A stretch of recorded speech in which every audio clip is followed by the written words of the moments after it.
Good evening, everyone. We'll go ahead and get started. My name's Craig Heath. I'm the superintendent for Mentor Schools, and we've got Mr. Wade here, our CFO treasurer.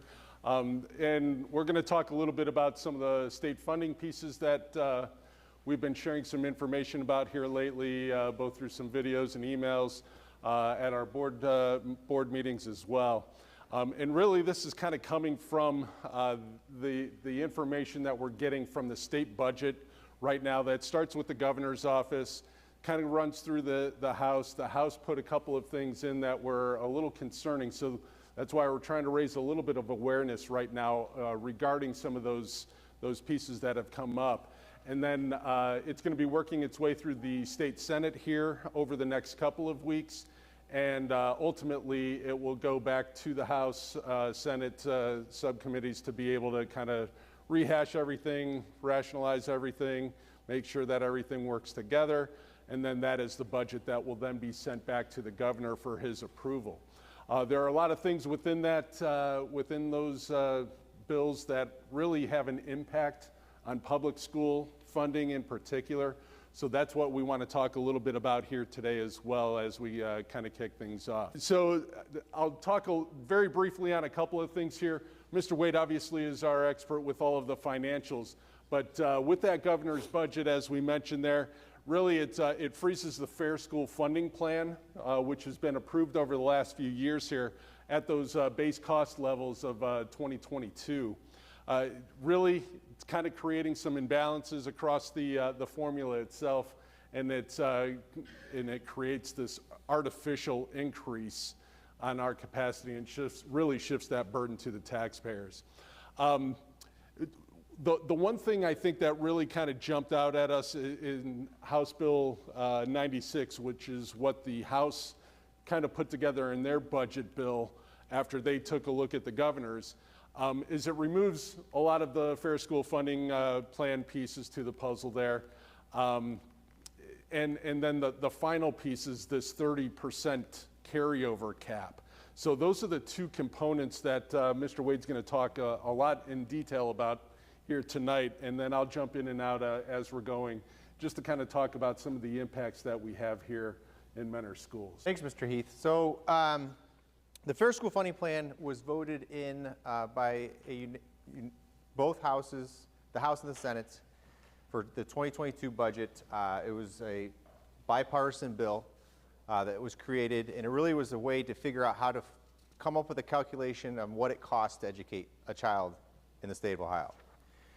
Prior to this, we've had various different formulas, various different funding. There was a lot of time and effort put into the studies that were done to kind of determine, okay, what does it take to educate a child? And they break it down kind of into four basic components: direct classroom instruction, the instructional and student support, building leadership and operations, and district leadership and accountability. And what it does is it takes state averages on what it has cost for those various areas to come up with a dollar amount each year.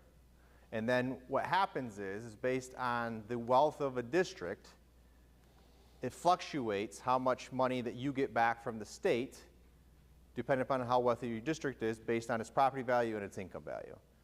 So the formula, when it's updated on both ends, both the cost and on the values of income, is working pretty well. Prior to this, my prior years as a superintendent as well as a building level administrator, we had an arbitrary number of $6,000, give or take, that they would add money to, much like they are proposing in House Bill 96, where they have this temporary foundation funding where they're going to add $20 and $26 per each student that's in the district, or $30 in the second year. So we are seeing an increase, just to be clear, in House Bill 96 when it comes to fair school funding. We're seeing more money than we were seeing in the governor's model. The governor's model, we were projecting about a $2 million loss because of the reduction to the guarantees. Another term that we should talk about, what does it mean to be a guarantee district? What that means is if we were to get the money specifically the way that they're funding the Fair School Funding model for Mentor, we would not be receiving the amount of money that we received in fiscal year 21, which was the last year of the former model. So when they started the new Fair School Funding, they said you can't receive less money than you got in fiscal year 21. So we're guaranteed to be at that amount of money.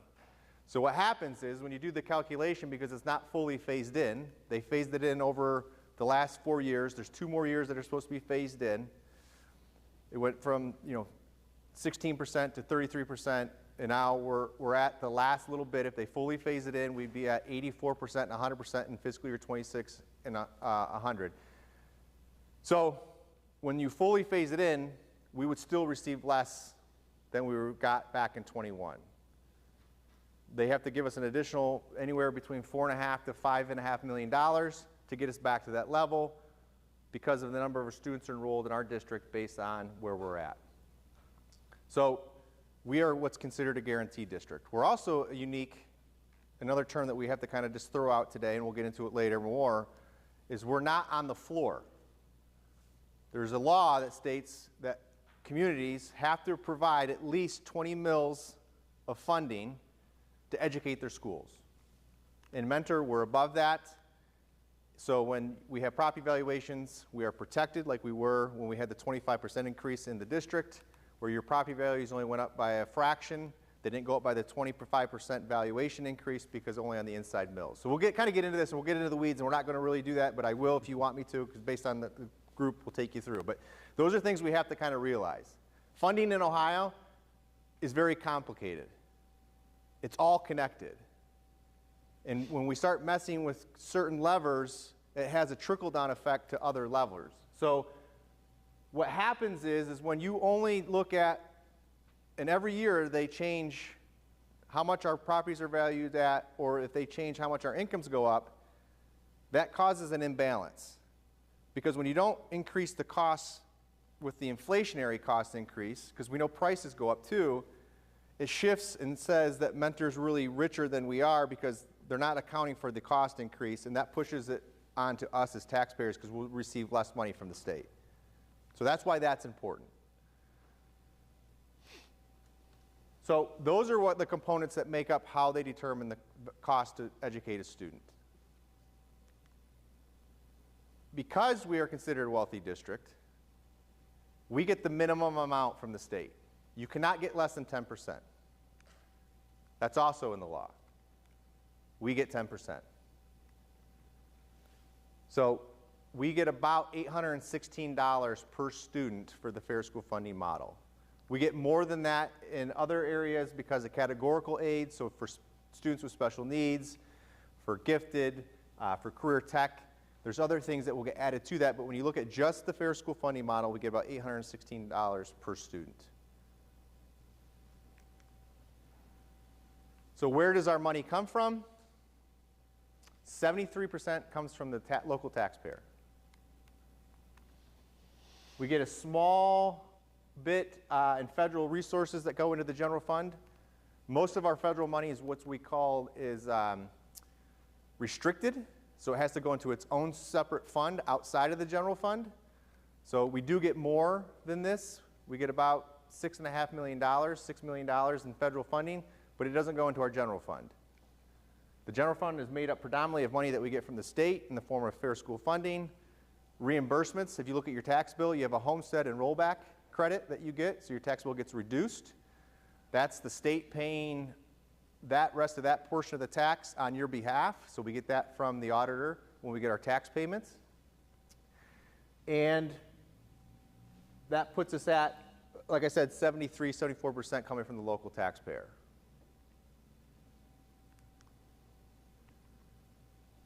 I like to show this graph because I think what it demonstrates is what happens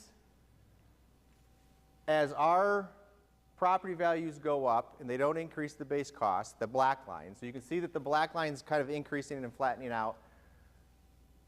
What happens on that orange line is the state share then. It goes down. So as they have the formula and they have us becoming wealthier and wealthier and wealthier, the state's paying less and less money to us. So that pushes the burden on the local taxpayer. So when you make changes to the fair school funding plan that are not consistent with the actual formula, it creates an imbalance and pushes the burden on the local taxpayer. Which, if it was the only thing that we were hearing from the local legislators, that probably would be something that we could deal with. We wouldn't want to want to deal with it, right? We don't ever want to lose revenue. But the other problem that comes in later when we talk about the 30% clawback. I think it's also important to educate the community that I hear people use this term all the time. They've deemed how we fund schools in Ohio to be unconstitutional. It's not technically correct, but I'm not going to get lost in the weeds on it. They said you have to provide a free and appropriate education to the students that's equitable across the state. At that time, when that case happened, funding was at about 42%, the state share. They were providing about 42% of the funding across the state to local districts. Districts were making up the difference, the other 58%, depending upon the district. Obviously, that fluctuates. The wealthier the district, a little bit less. The poorer the district, a little bit more. But what has happened is that when we had the Fair School Funding Plan, we kind of got back. The second year of that first budget, they didn't change the base cost. Values and income went up, so our property values went up a little bit. People were making more money. That caused the state share to drop. So that's why you see the dip there. The next biennium, they increased the base cost to 2022. So the base cost went up to cause for inflation. Values were up. You see kind of the state share goes back up.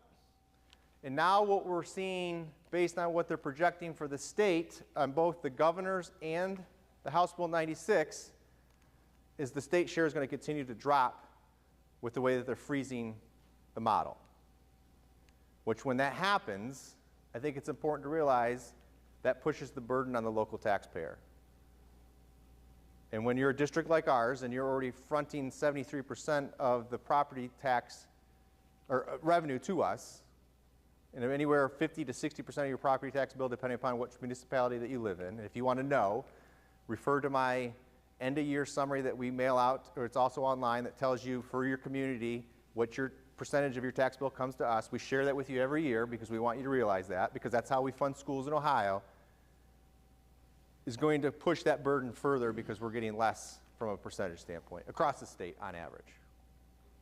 We're already at the floor of 10%, so ours is going to stay there.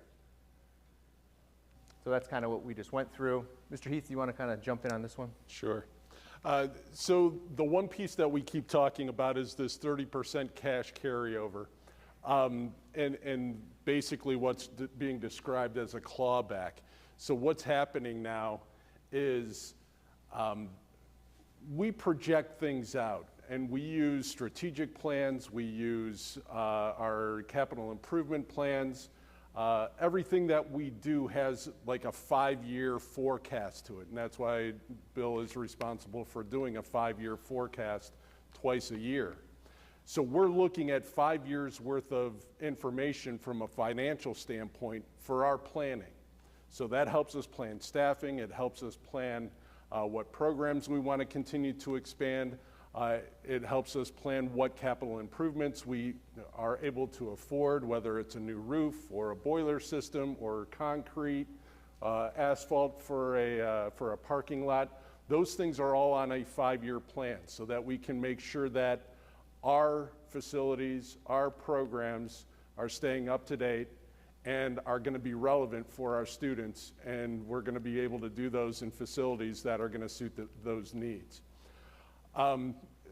What's happening now, because we are projecting those things out over the future here, they're talking about this 30% cap on what we can carry over.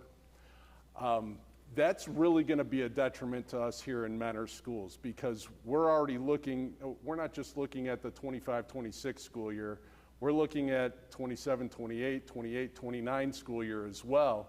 And by having this 30% cap now, that would immediately pull money off the table that the local taxpayers have already approved in the form of the operating levies that we've had, which has been one in 21 years. Yeah.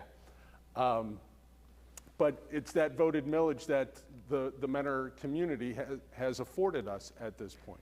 And we continue to try and do these plans so that we can make that operating levy last as long as humanly possible. It's been very unique for me coming back up here to Northeast Ohio from Central Ohio, Because down in central Ohio, literally, we were on the ballot every 3 years. Didn't matter. Part of it was because of the growth that we were seeing down there, and the district continued to grow, so there was a need for additional buildings, which would be bond issues. There was a need for additional operating levies because we're having to hire more people in. So when I came up here and found out that we hadn't passed a levy or even gone to the voters for a levy, and at that point, I believe it was 7 years, I was floored. So we have done so much in this district to make sure that that operating levy is meeting the needs of our district and pushing that out as far as humanly possible so that we can provide some of that relief to our taxpayers here in Mentor. Those 5-year plans are going to be very important to us, and that's the one component. I know we've got another slide a little bit later on that we will reference as well, but those are the things that really drive what we do. Last year we went through the process of a strategic plan, and that strategic plan was adopted by our board in August, and it really looks at some of the expansion of the programs that we feel are going to be necessary for the students that live here in Mentor. This 30% carryover cap would have a negative impact on that strategic plan immediately. And those are some of the things that we're having conversations with our legislators already to kind of talk through some of that. So where is this coming from, right? So why is the House coming up with this idea of a 30% cap? It was a surprise. We did not see this coming. Many districts, ours included, over the last few years have really worked hard to come up with a floor, saying that, in our balance is 20%. You may have heard me in other conversations talk about the fact that our board has a policy that we want to keep our cash balance at not fall below 20%.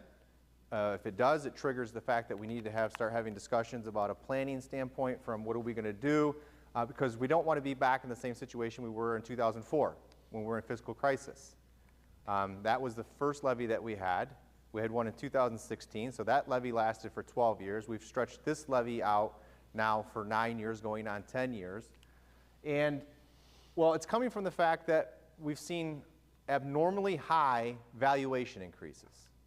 So if you look at the valuation increases since 2003, we saw double digits at the beginning of 2000s. The economy was strong then. We went into the recession, we saw decreases. And then when we came out of the recession, we saw what we would call more typical valuation increases. And remember, these are happening every 3 or 6 years, depending upon the location that you live in. So think about just typical inflation recently, right? Pre-COVID was about 2 to 3%. So over 3 years, you'd expect your valuation on your home to go up around 9 to 10%, right? That would be pretty typical. And you kind of see that, but then we got into COVID, and the housing market just exploded because of the fact that there was no real market for people. There was no houses to buy. It's simple economics.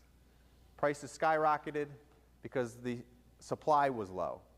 You couldn't really build, because if you build, you're paying astronomical prices. A sheet of plywood went from $10 pre-COVID, and at its max, I think I was paying $60, $70 a piece of sheet for a 4x8 piece of OSB. So we saw wood prices going up because it was scarcity of products, so things were just kind of at like a peak, which caused the market to go up. But we get that, and this is really the only time that we've seen these types of numbers, and it is an anomaly, and it has created issues, right, for the local taxpayers, particularly if your district isn't like ours that's protected by House Bill 920, because our taxpayers were protected by House Bill 920 because we're not at the 20 mil floor. So our effective millage rate just continues to drop as the inflation goes up. We're close to the 20 mil floor, but we're not there yet. But if you were in Kirtland or Willoughby Eastlake, who are at the 20 mil floor, or Perry, you saw whatever your valuation went up is what your tax bill went up pretty close. Our taxpayers only paid on the inside millage, which is about 4.8 mils. So you did probably see an increase. Some of you didn't, though. Some of you actually saw a decrease. That's how averages work. It's kind of crazy, but to that point, they're projecting that the market's going to continue to correct itself because of the fact that the interest rates have went up. And we're seeing the valuations not going up at the same rate, so we're projecting that's going to kind of normalize. So the House and the Senate is hearing a lot from taxpayers about concerns with property tax, and rightfully so based on what's currently going on. So the rationale behind the 30% cap, because I think it's important for everybody to hear this, is to give an immediate tax break to the local taxpayer. Because if we have more than 30%, what's going to happen is the county auditor is going to say in one of our upcoming tax disbursements, which would be the appropriate time, is we get paid twice a year for taxes. We get paid in August, and we get paid in February and March. So it's like we get an advance in July, rest of the payment in August, advance in February, most of the rest of it comes in March. And then we kind of have to ride the wave, so to speak, of our, being really high in August, pay our bills, pay our bills, pay our bills, pay our payroll, cash is, our checking account's going down.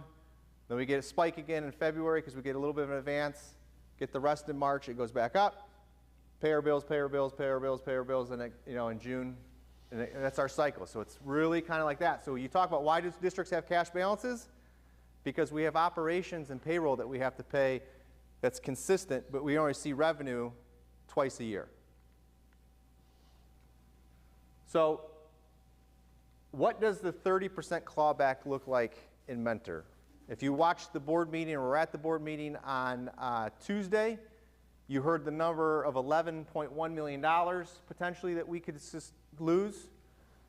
Well, it's actually closer to 12, and I explained that that's going to fluctuate each month until we close out the fiscal year, but we just finished April, so it's probably closer to $12 million. So if you're looking at the graph or on the chart, right now, we're projecting at the end of the fiscal year, we're going to be about $12 million over 30%. So what's going to happen is we're going to file our end-of-year reports at the end of the fiscal year on June 30th. The auditor's going to look at it on August 15th. They're going to make a determination that we're over, potentially, if this is how we feel like it's going to play out. And again, it's not completely sure because it's not law and all the details haven't been worked out, but based on what we're reading, this is how we're interpreting it. So the next time we get a tax payment, it's going to be short $12 million. So our cash balance is going to go from $54 million to $42 million, which is highlighted in green. So we just lost $12 million. And if you want to know what $12 million equates to, it equates to 4.3 mils.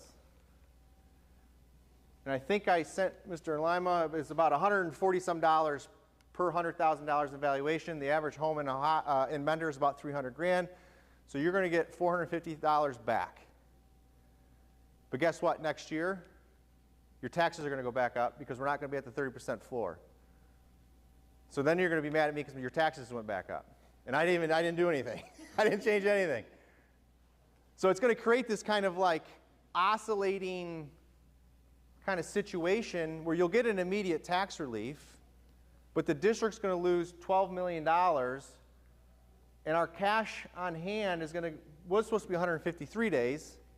It's going to be reduced to about 116 days, which if you've been paying attention to what we've been discussing, we know we're going to need new money in the near future. We're kind of been throwing around, is it going to be in November of 25, or is it going to be sometime in 26?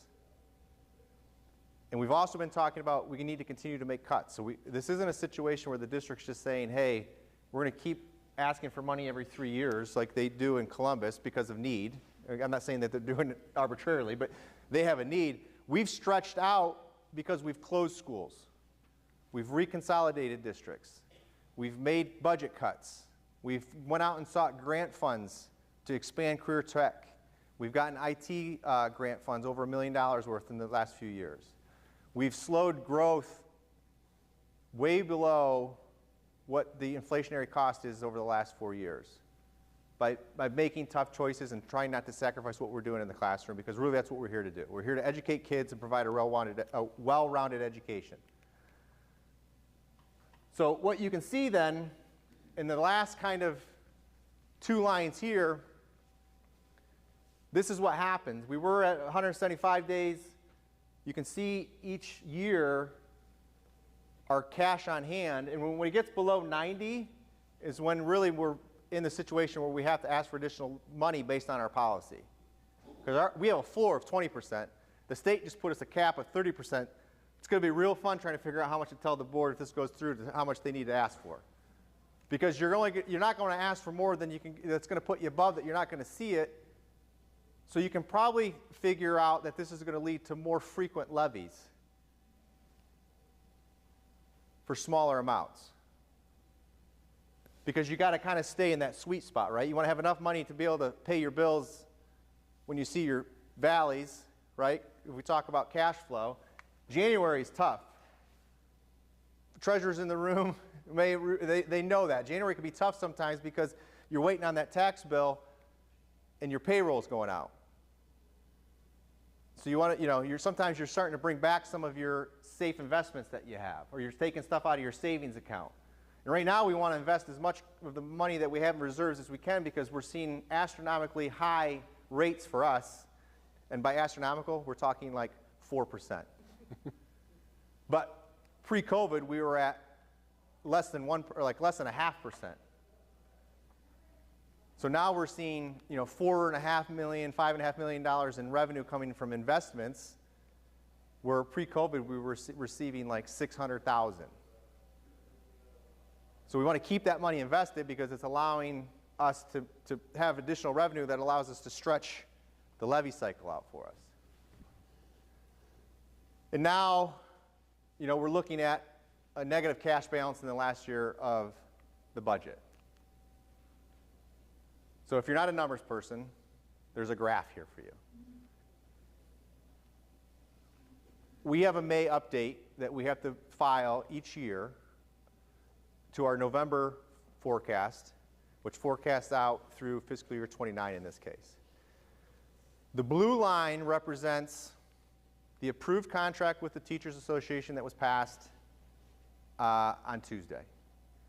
It assumes some of the tentative agreement with the classified staff that we have, just for visionary purposes. That has not been ratified by the classified staff, nor has it been approved by the board, but I just wanted to kind of make sure that we could afford our stuff, right? Like we don't just arbitrarily do things. The dark gray line right below it is the governor's model. So that shows what happens when you freeze the base cost at 22. It does reduce our funding a little bit, but we're a guarantee district, so it's not very consequential. The big piece to the governor's model was the reduction of the guarantee by 5%, which cost us $2 million. So that's why you see that line shift down. So we're losing about $2 million a year, or between the 2 years, and another 2.6 in 28 and 29 if it continues. The light gray line is where we thought we were going to be in November. Oh, I forgot. The blue line also includes the fact that Mr. Heath is reducing staff by 12 staff members. He's reduced budgets, and other cost-saving measures is also included in that, because we told the board if we're going to go for new money, if we want it to last at least 5 years, we need to reduce $2 million a year over the next 5 years, each year, so that it will last 5 years. Because again, we don't want to be on a short levy cycle. And we were doing that without impacting programming and educational and extracurricular experiences for our students. Because our enrollment has continued to kind of decline, we've reduced staffing proportionally to that so that we can kind of stretch that out as well, because 80% of our budget's salaries and benefits. The black and red line is House Bill 96. So you can see why we're bringing this to the attention of our communities, because all of the savings that we just did are you're basically penalized for, right? Any money that you save to stretch out and to do is just taken away from you so that we lose that local control. Which I have some philosophical concerns with, because it's like, why would we be good stewards of the taxpayer dollars if we're just going to lose it, right? Like, I'm not saying that's what I'm going to do. I'm not going to do that. You have my certainty that it's not. But like, why save money and reduce costs to stretch out something if it's not going to benefit what you're trying to do, because you don't want to keep asking for money, right? Like, it's kind of almost counterintuitive, counterproductive. So the black line represents, and the red line represent the clawback of about $12 million. The difference between the black and red line is the red line assumes that the governor's proposal, because it's unclear, of reducing the guarantee, it includes a reduction of the guarantee as well. So that's why that red line drops down a little bit, because we're unsure. It says don't listen to the governor in 26, 27 in the House bill. We're not sure if they're going to start listening to the governor in 28, 29. So I just modeled it both ways. So the concerning piece of it is we're back to where we were in November, and all of our savings are erased if House Bill 96 goes into play.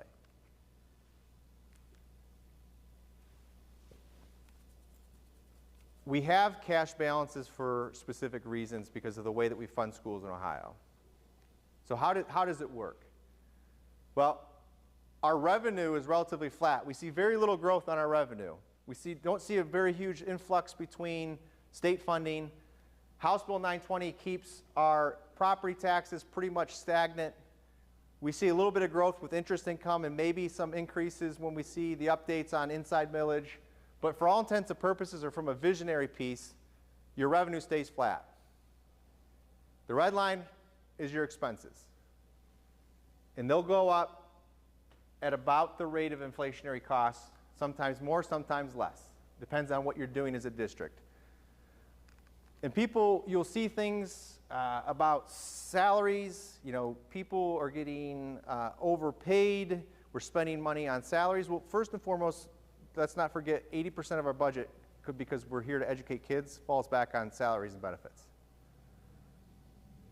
This industry is based on the meeting the needs of kids. The other 20% is our cost that comes to supporting that, running our buildings, paying for the supplies and materials that we need to do that as well. So I would say, even if you didn't give another raise, 0%, that red line is still going to have an upward slope. Because electricity is going to go up, gas is going to go up, the materials that we need to educate our kids goes up. And we all know it's not realistic to say that we're never going to give another raise, because we have to give raises, just like they do in industry, to retain and bring in staff. So what happens? Year 3, you see the red line cross the dashed line. So here, we're building up a cash reserve. Revenues exceed expenses. Checking account, savings account's going up. Because we know at some point we're going to cross, and all of a sudden our expenses are exceeding our revenues. So just like your home budget, when you're spending more than you're bringing in, savings and checking account are going down. And then at some point in this area, you're determining when it's appropriate to ask for additional revenue. Well, what we try to do too is we always try to bend this curve down so that we delay this out. So try to flatten that out, reduce costs, make sure that your staffing and your enrollment is proportional. And then when you get new money, you just do the same thing over again. And you can kind of see how it just keeps stepping up over time. So that's how we fund schools in Ohio.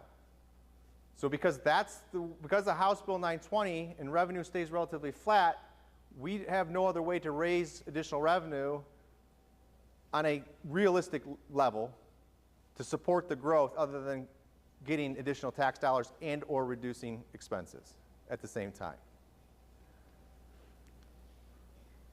So Mr. Heath talked about this. What drives our spending? You want to hit it again, or do you want me to blow through it? Yeah, just a couple of quick things. I've mentioned some of this earlier. You got the strategic plan that was passed, again, looking 5 years out. You've got the capital improvement plan. Again, we're looking at that 5 years out. This is one of those areas because we know one of the demands from our Board of Education as well, and maybe from some former PTA presidents sitting in the room, we don't want to negatively impact our class sizes, especially at the elementary level. So one of the things that we're doing as we're looking at our staffing plans now over the next 5 years as well, is we're looking at every single retirement, every single resignation that comes to us, and we're making a determination, do we need to replace that particular position? If the answer is no, then we're just going to save that position. If the answer is yes, the other thing that we then start to look at is, okay, is there somebody else that has a certification area that might be able to fill that role that's a need for us that's coming from an area that maybe we don't see a need? A couple of examples this year as well. When we ran our enrollment numbers, there were 2 programs that we actually ended up cutting for the coming school year. One was in our advanced manufacturing program. The numbers haven't increased over the last several years. We ended up with, I want to say it was 9 or 10 students that signed up for advanced manufacturing. It's very difficult to justify a full-time staff member for 9 or 10 kids when we have 26 kids sitting in a 4th grade classroom at Hopkins Elementary School. So that's one of those things where we had to cut a program. We found different ways for those students still to get that experience, and that's a good thing because we've got this new relationship with Lakeland where we're trying to get some College Credit Plus components tied in with our career technical education programs. This was an easy way to do that so that we weren't sacrificing that program for our kids. They're still able to get that. The other was our middle school French program. We had 10 students sign up in one of our middle schools and literally 0 in the other middle school. So again, not something that we could justify keeping a staff member for that level. So those are some things that we look at. The others, we've been able to reduce some staffing pieces without anyone losing jobs because of the resignations that we've had. One of the things that I'll share with the group is we have looked very closely at the teaming model that we have at the middle school. We team our students in 6th and 7th grade at both Shore and Memorial Middle Schools. We pulled that back in 7th grade for next year and removed 3 teachers from Memorial, 3 teachers from Shore, but we were able to do that with the resignations and retirements that we had coming out of our middle schools this year. So nobody lost a job, but we're pulling that back. Those class sizes will go from maybe 17, 18, 19 that we had in those teaming sections. They'll be back up to kind of a normal 24 or 25 at the middle school level then for 7th grade for next year. The following year, we'll have to take a close look at 6th grade as well. But again, a lot depends on what it is that we see with that previous chart where we're trying to flatten that curve a little bit more with our expenses. So that's been another component with the other things that we do with capital improvement plans, with the technology plan, with our buses, and with our strategic plan. We're now looking very closely almost at a 5-year staffing plan as well, and where can we make reductions without it negatively impacting the class sizes that we currently have in our district. The other key piece, just to kind of reiterate, that blue line also included the expansion of the SSOs. So that adds 4 school resource officers to next year, then 2 and 2 more, I believe. Yep.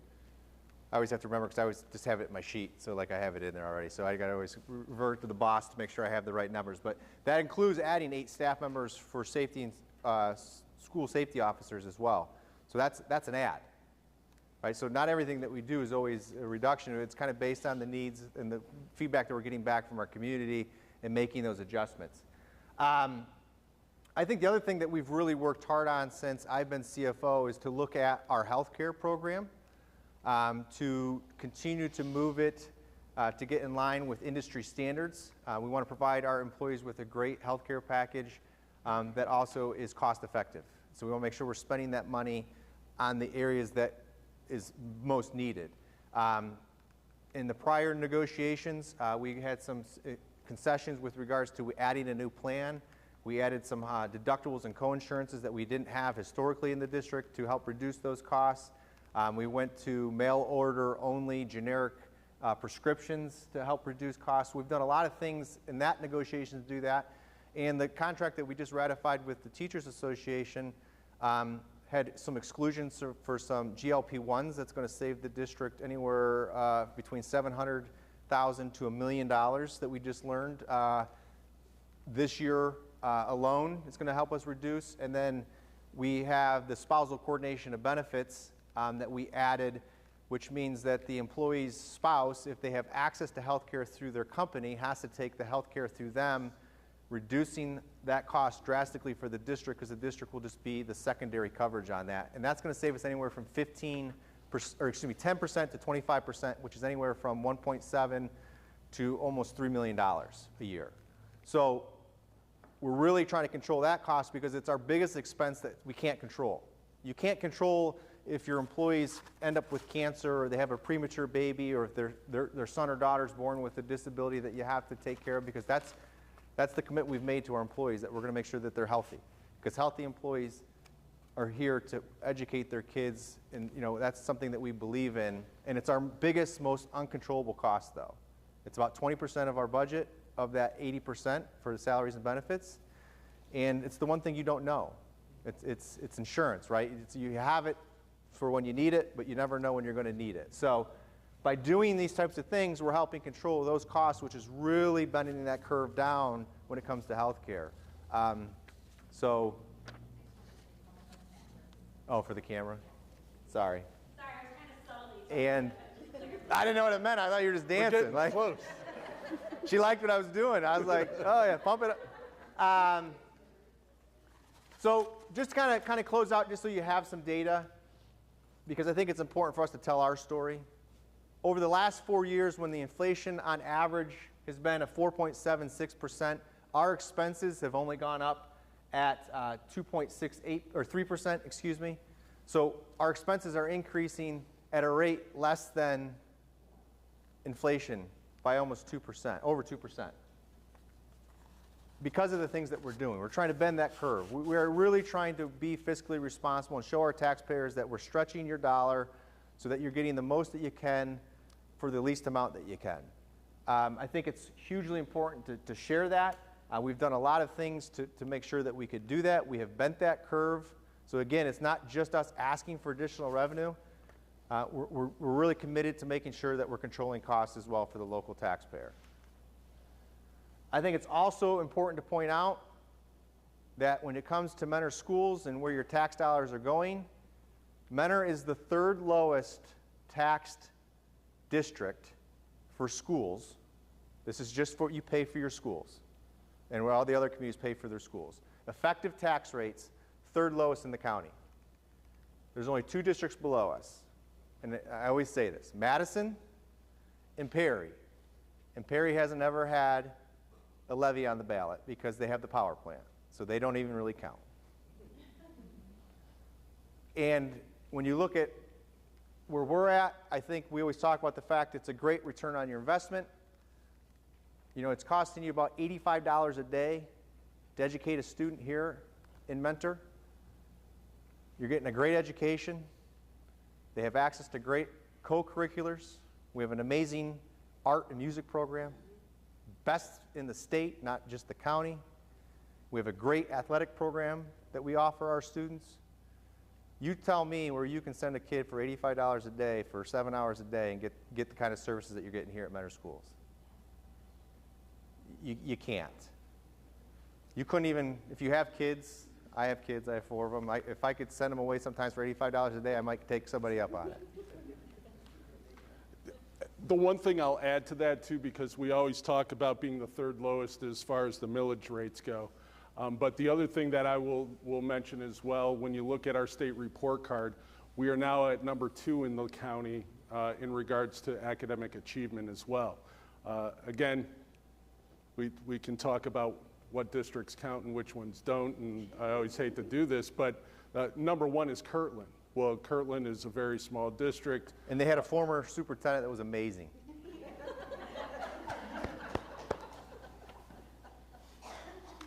That was 5 years ago. Still riding the waves. Still riding the, okay.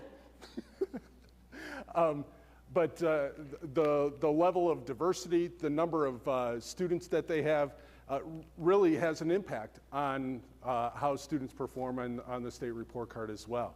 It's all about socioeconomics. It's all about the support services that are available.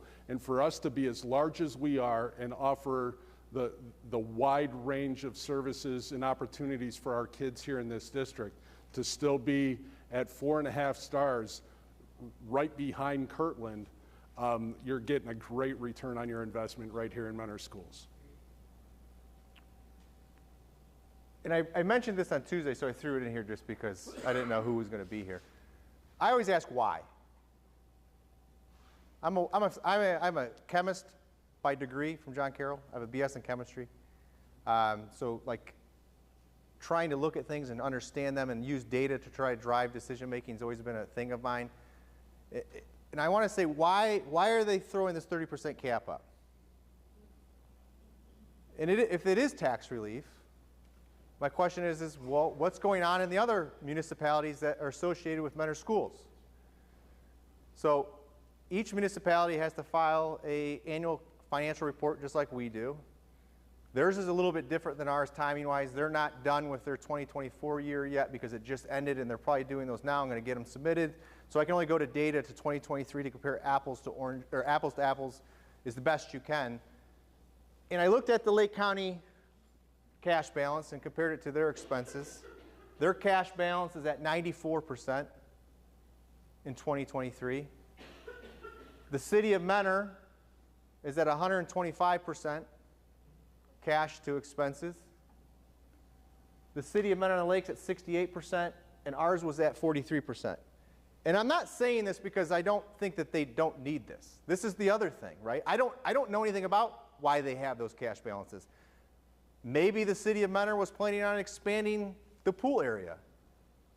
And that's why they had that cash balance at that point, because that's what they're doing now. They know why they have that cash balance. The county knows why they have their cash balance. You can't have an arbitrary ceiling at the state level. It should be a local decision. The state can say, hey, you need to have a ceiling, and you got to have a plan if you get to that ceiling and what you're going to do. I'm okay with that. I said that on Tuesday, and I'll say that to anybody I talk to. But that decision should be made here because each district knows what they're trying to accomplish. And I'll just use the example of the buses. We adjusted our bus purchase program based on a question from a board member, which was a great question. I've said it in open session, and I'll say it today. Best board members ask great questions. We have a lot of good board members that ask a lot of good questions, and I'm just using this as an example. We saved probably about I'll just say $5 million. Just say $500,000 the last 3 years on buses. Well, if I save that, it takes me above 30%, and then I lose it. And I was going to use that to put a roof on Memorial or Shore or one of our roofing projects to do that. That doesn't really seem to make sense to me. That decision shouldn't be made at the state level. That decision should be made by the Board of Education and the voters. The voters told us that when we asked for a PI money increase. They said no. So what did we do? We adjusted our capital plan because that's what that money was supposed to be earmarked for. So, I mean, I think that local control piece is really important. It's an integral part of politics in the state of Ohio. It's how we run our schools is through local control. The board is voted in to represent the community. The community has a say in those taxes as well. It's our job to manage the district to meet the needs that we have for our planning that we have, which we get your opinions on. To take that away is a little bit concerning to me. Is that 30% cap on all of those people? No, it's only on us. Why? That's the proverbial question. So, what can you do? You can do what we've been doing. We have been reaching out to our state legislators, and I will give credit to all of our state legislators in our community. All have been responsive. Representative Troy has met with us. Representative Callender has met with us and understands where we're coming from. And Senator Serino met with us on a number of times. We've met with Senator Serino actually 3 times in the last probably 6 months. Yep. We met with him once here. We had a sit down with him in his office in April, Ms. Marchaza and Ms. Apple and myself when we were down there. And he came and met with every treasurer and superintendent who was available in his district on Friday here in Paradigm. Because he's the Senate chair of the Finance Committee, so he's very influential. He also did not create House Bill 96. It was given to him from the House, so if you do email or write to him, what we are encouraging you to do is to share the great things that we have going on here at Mentor Schools and say how it will impact us if these types of things go through, potentially to limit those experiences, and we don't want that to happen. But Representative Callender is not for the 30% cap. He's communicated that, I believe, to Ms. Marchaza, or his office has. I don't know specifically it was him, so I don't want to misspeak. But we've also talked to him and had communications with his office to know that that's not something he stands for as well. So just because somebody sits on either side of the aisle, I think it's important to remember that we should approach them and to tell our story. They don't want to hear from us. They want to hear from you, and they want to hear from you about all the great things that are happening in your district and why it's important that we fund public education here in Mentor to meet the needs that we're doing, because our taxpayers are picking up the difference. That's not an issue here in Mentor Schools. So leave us alone, let us have local control, and fund the fair school funding model is kind of where we're at. So, Mr. Heath, I'll turn it over to you to close us out. The one other thing that I'll kind of end on is each time we go through this state budget cycle, one of the things that we'll do from our roles is we'll set some of those priority pieces that we feel we want to advocate for public school funding here in our community. And back in the fall when we first started this process, we sent some things that were based strictly on what we got out of that strategic planning process that we underwent about a year ago now. And the focus at that time was on some of our career technical education programs and the expansion of those programs here in Mentor. And we've been able to do that in large part because we've got some state grant funding that is renovating some spaces here for us. But what that's also allowed us to do is bring all of our programs back here to Mentor to allow for greater capacity for our students here in Mentor Schools. We've reduced the wait list number from 16% from last year down to it's actually less than 2% now of our students on a wait list for their CTE programming. So that was number one. Number two was looking at school safety features. And I know Mr. Wade talked a little bit about the expansion of our school resource officer program. We're looking at that with the city of Mentor right now, hoping to have something finalized here relatively soon. But we want to make sure that we've got funding available for those specific types of things where we're really looking closely at being able to provide a safe learning environment for our students. And then the third component was looking at mental health. And again, all three of these things come straight out of that strategic plan. These are some of those priorities as we met with our large groups, as we met with all of the different stakeholder groups around the district, as we gathered more information from our community surveys. Those are the three things that we wanted to really hone in on here with this budget cycle. So as you're having your conversations or writing your letters or sending your emails to those representatives, those are the three things that we really tried to highlight as the big priorities, the big moves here in our district.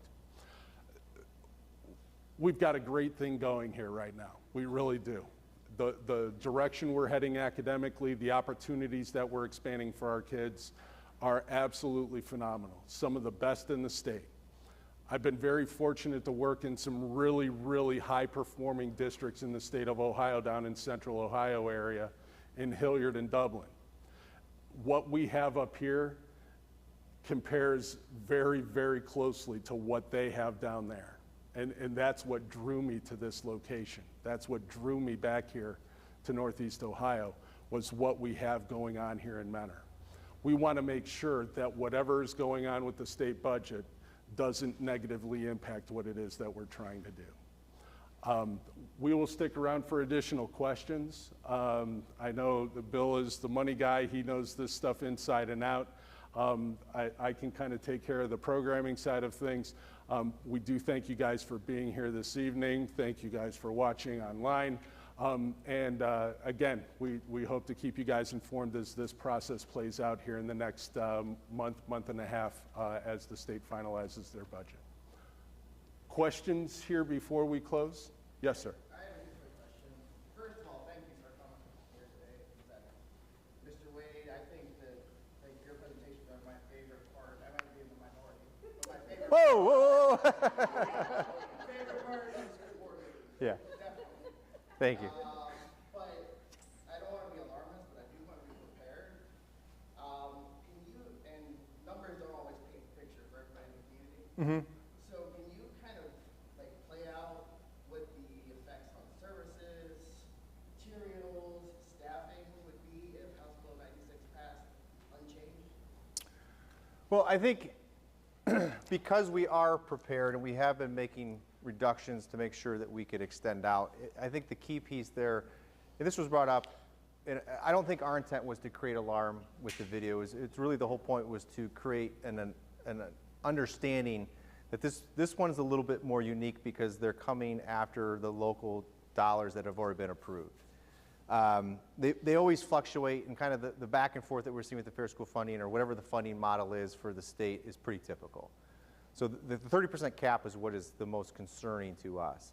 We're hearing that that's probably not going to have legs, and it's probably going to change, and they're going to expand that, and they're going to give a range, is what we're starting to hear, which that's why the advocacy piece from the community is so important, so that they hear that we can live with that. If they go to 100% on the cap, that's what we saw out of the auditors organization towards this House Senate Committee for Education yesterday. We can live with that. Like that doesn't really impact us very much, and we can live within those ranges because typically we're never that close to that high.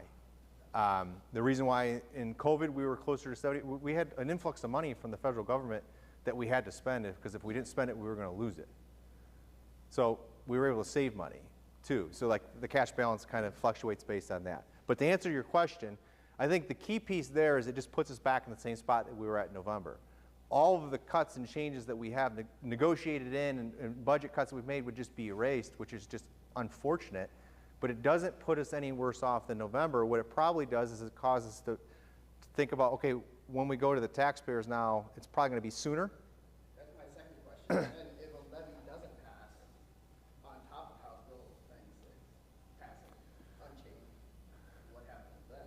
So lots of ifs and buts. No, I mean, Yeah, I know.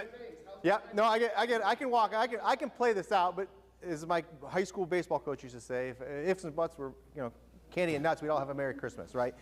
So the piece that you have to realize, it depends on when that levy fails too. If it's in November of 25, and we got another bite at the apple in 26, it's probably just to continue. Maybe if there's things that we can continue to tighten or do sooner. It fails in 26. Now we're starting to talk about, okay, what does that look like? Right? And I'm not one, even for, and this is probably why I'm not successful at passing levies. I'm 0 for 2 on new money levies. just not a good record. I'm very competitive.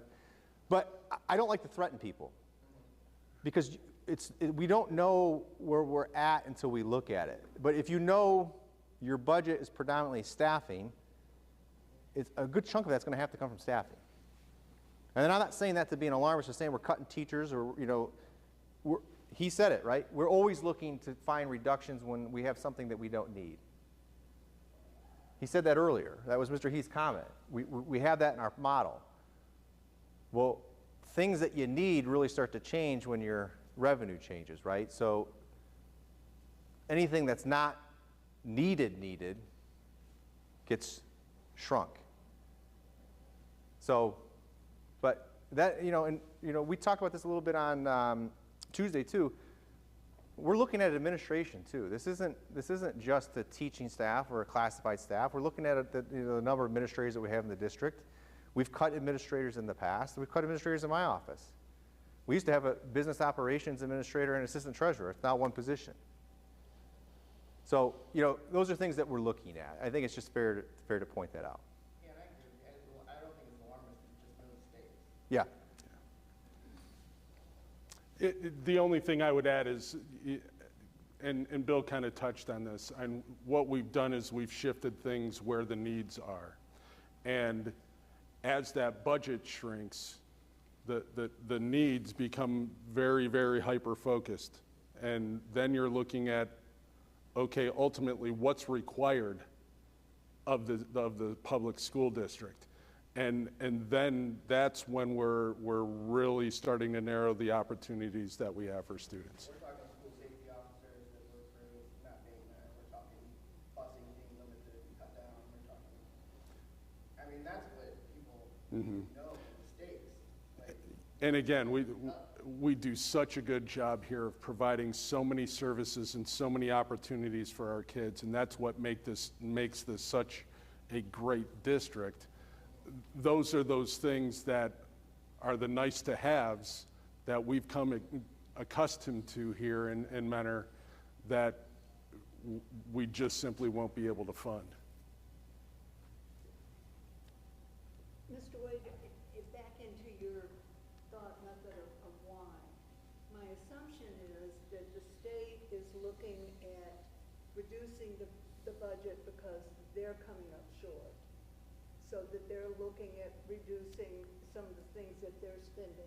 Otherwise, there would be no reason to take money away other than the cap. How does that work with vouchers? Are they also reducing vouchers to save money? No, the amount of money that's funded currently in both models is an increase on voucher spending. So they want to take from public schools, and it would go to other schools that are not regulated and voted on by the public. Okay. I will answer it though, because House Bill 96 is an increase in funding to public schools as well. The difference in the key piece that I say is the local control piece is different, and that's not a reduction of the state budget, that's a reduction of the local taxpayer. So it is different. They do have $2 billion less in income tax revenue because there was an income tax cut in the last biennium. So they do have $2 billion less. So for their ability to do other tax breaks, like increased homestead and rollback, or homestead exemptions, or to do a circuit breaker, which is based on your income and how your property tax goes up, you can get a tax credit. They may not be able to do some of those things because they can't fund it all, right? So they have provided funding for education increase, a modest, at best, increase, but an increase nonetheless. Vouchers have gone up. They've gone up in other areas, but it's just like us. When your revenue goes down, the pie is only so big to give to, so you have to kind of restructure that. So it is interesting that they're coming after our tax dollars and not anybody else's, but that's a whole nother discussion. And I'll add one thing to that too, coming out of our conversation with Senator Serino on Friday. The one thing that he said he hears about even more than some of our comments about public education funding is property tax relief. And property tax relief obviously impacts what we do here with public education funding. So if they're trying to find the property tax relief, that we all agree that would be a great thing for everyone. But okay, how do you do that but still maintain the public education funding that's so vital to so many school districts across the state? And that's that balance that Senator Serino is trying to strike right now too, because he hears the property tax issue, but he's also hearing the public education issue as well. And that's why we're trying to have those conversations with him, and we'll continue those conversations just to make sure that he's able to provide some of that balance with what's coming out of the Senate. Dave, and then in the back. Yeah, maybe I'm much more catastrophic view. As you're all probably aware, a petition will be circulated shortly to eliminate local property tax.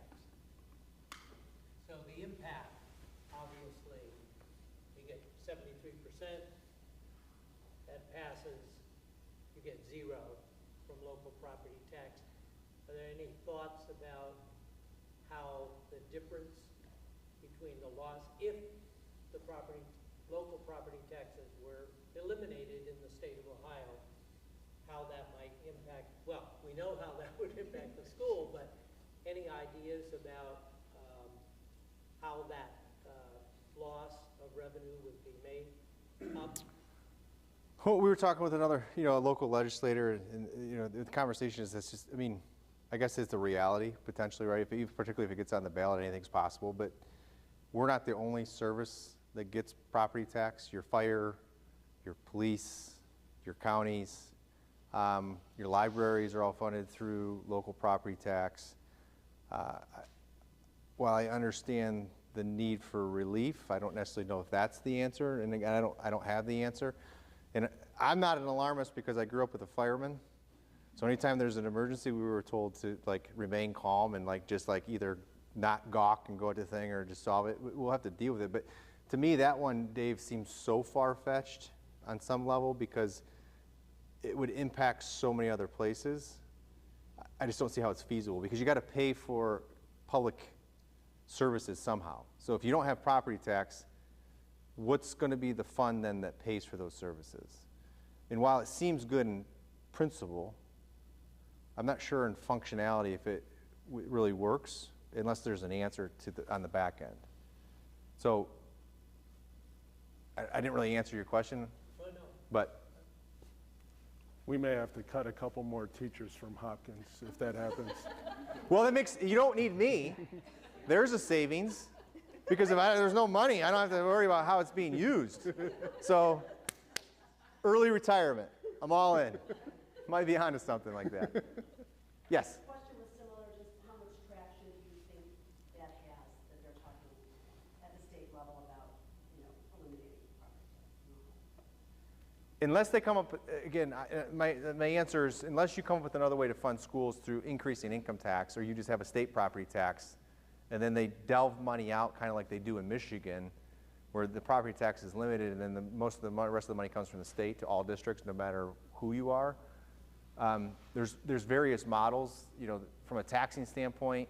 Diversification of taxing is good, right? Because if you have diversification of taxing, and by that can be simply a combination of any tax, right? Sales tax, income tax, and from property tax, there's fluctuations, and no one is a burden, but the amount of money is still the same. If you're like me, a math science guy who realize, pictures that in my head, conceptually, it's different because I'm not feeling it in my house payment bill, but I'm losing a little bit more out of my paycheck, which goes up way, can go up at a different rate than your house, or when you're buying, sales tax, and they all have their pluses and minuses if you're study the tax law, but diversification is really the answer probably if you're truly trying to solve the tax problem, because of the fact that you're having multiple pools and they have their pluses and minuses and not one's a burden. but then you got to blow everything up. And the biennium budget's not the place to do that. That's a separate discussion outside the biennium budget, in my opinion, to deal with that, because it's a much bigger picture. Is it something that should be considered? I would be happy to do that, and I'd love to sit on those discussions. I work for a local library, Village of East Lake, and we're going through the same thing, asking all of our patrons to contact legislators, regarding funding cuts, and so I understand where you're. Yeah. A lot of people are taking a hit, or can take a potential hit. And again, we're just encouraging people to tell what they love about Mentor Schools, and how letting us continue to have local control and make those decisions at the local level when it comes to cash balance and levies is important to us. And then funding their fair share from a state standpoint helps ease the burden to the taxpayers as well. So it's kind of that level, because they hear from us. This is nothing new to me or even to Mr. Heath. We send testimony down every budget. We share that. We're meeting with legislators regularly. But they also need to hear from our community. We felt with the clawback of 30%, it was important to kind of share that so that you could share that with your legislators as well. We'll be around if you have any specific questions. Thank you again, everyone.